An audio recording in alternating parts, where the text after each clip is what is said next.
Senator Paul sues Obama IRS over privacy-killing pseudo-treaties.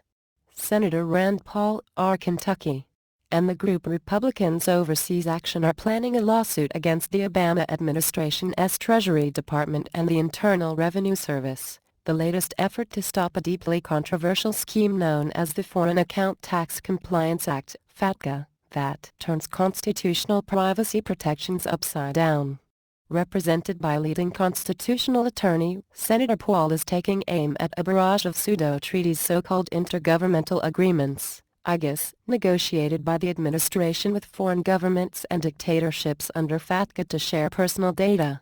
Critics contend that the information-sharing agreements and the statute itself are unconstitutional for numerous reasons.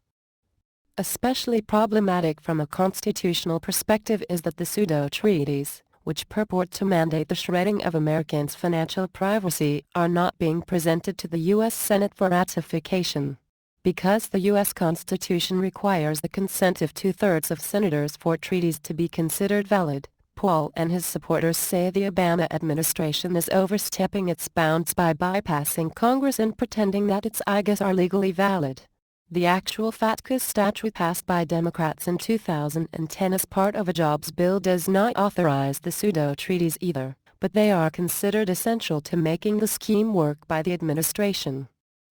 Senator Paul, whose constitutional argument in the lawsuit revolves around the administration's refusal to have the Senate ratify its pseudo-treaties, has served as the leading voice in Congress in the effort to stop FATCA.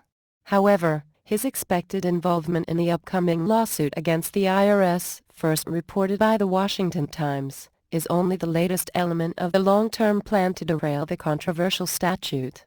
Paul has also introduced legislation to repeal FATCA, and in May of last year, citing attacks on the privacy rights of Americans, vowed to filibuster any treaties created under FATCA if they came to the Senate. Our government is monitoring our email and cell phones, and they are increasingly monitoring our bank account records, among the most private of an individual's possessions, Paul wrote in a letter to Democrat leadership last year, blasting FATCA and vowing to fight it. An individual's bank account is the epitome of who they are as a private citizen. A bank account reveals where someone is shopping, what foods they like, the medicines they were taking, the doctors they were visiting, and the places they were traveling.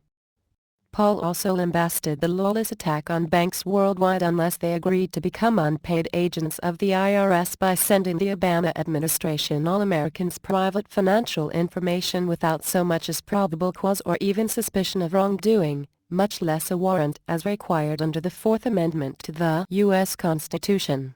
Critics have described FATCA's information gathering as NSA spying on steroids, with major threats to institutions worldwide that refuse to collaborate in the crushing of privacy rights.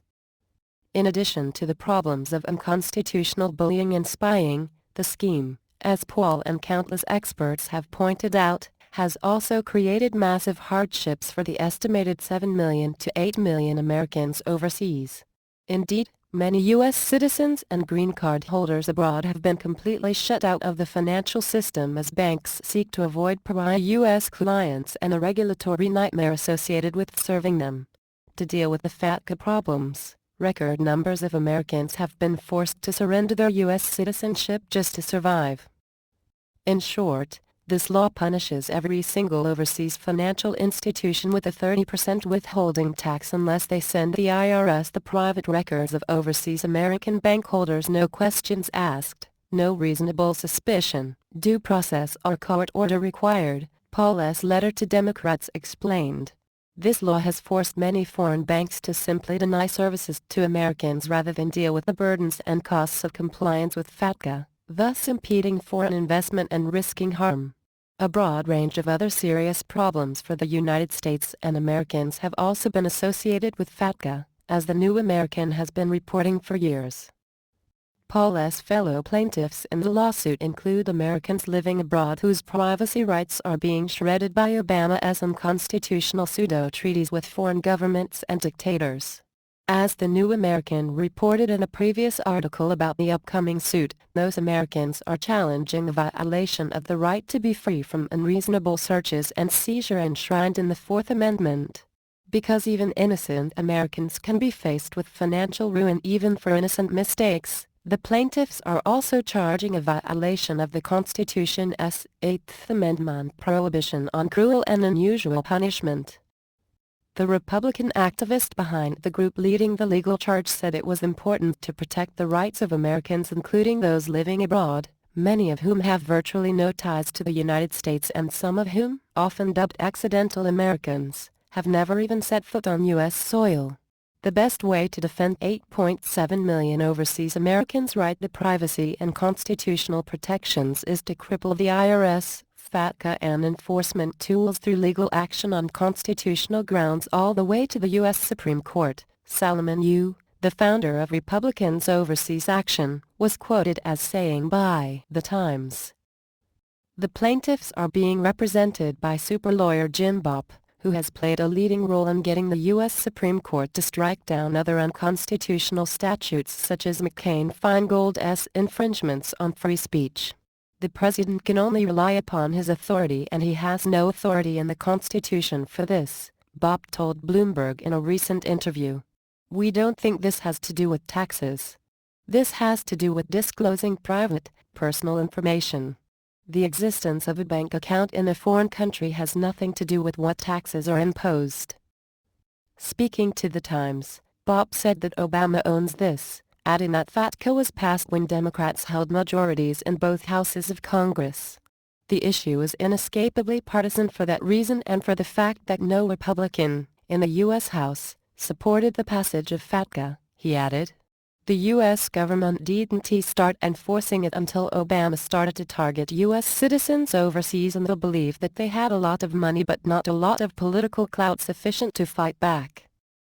Longtime advocates for financial privacy hailed the lawsuit, blasting both FATCA's assault on constitutionally protected liberties and the Obama administration's pseudo-treaties with foreign powers. Treasury has used the Intergovernmental Agreements to circumvent FATCA's poor design, but in so doing has acted beyond its legal authority to implement an awful law, said Andrew Quinlan, president of the Pro-Market Center for Freedom and Prosperity. He called the controversial statute poorly written and said it was unlikely to work without the agreements being concocted by the administration and challenged by Senator Paul in a lawsuit. The lawsuit against the IRS, Quinlan continued, is important for a number of reasons. Senator Paul's suit is significant because the IGAs not only facilitate an invasion of the privacy of millions of overseas Americans, but without authorization from Congress also obligates that American banks bear the high costs of collecting and reporting similar information on their foreign clients, he said, vowing to monitor the effort closely and continue to fight back against FATCA's numerous invasions on taxpayer privacy. Beyond the assault on constitutionally protected liberties is another key concern. FATCA is being used as a model to implement a truly global taxation regime by the OECD and other globalist anti-market forces. As the New American magazine reported last year, the OECD scheme, informally dubbed GATCA, Global Account Tax Compliance Act, by analysts, would put the final nail in the coffin for financial privacy worldwide. Under the scheme, vast troves of private data would be automatically exchanged between all participating governments and dictatorships. According to media reports, the lawsuit by Senator Paul and Republicans overseas is expected to be filed in a Southern Ohio federal district court this week. Unless Republican lawmakers act to rein in the IRS or defund FATCA, the challenge is expected to potentially reach the Supreme Court.